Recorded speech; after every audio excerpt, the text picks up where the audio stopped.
السكوتر اللي قدامكم ده اسمه سكوتر فلورا. اعتقد انه من اشيك واصغر السكوترات اللي نزلت في السوق المصري. هنا بقى انا كنت بحاول ان انا اعمل تجربة قيادة، بس السيراميك كان بيزحلق، حتى هتلاحظ ان رجلي مش تترفع عن الارض. الاضاءات في الكامل LED.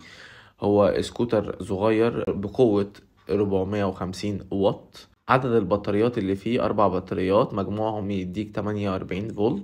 توب سبيد اللي طلع لي على الشاشة اعتقد ان هو بيجيب اكتر من اللي طلع لي على الشاشة، وهوريه لكم.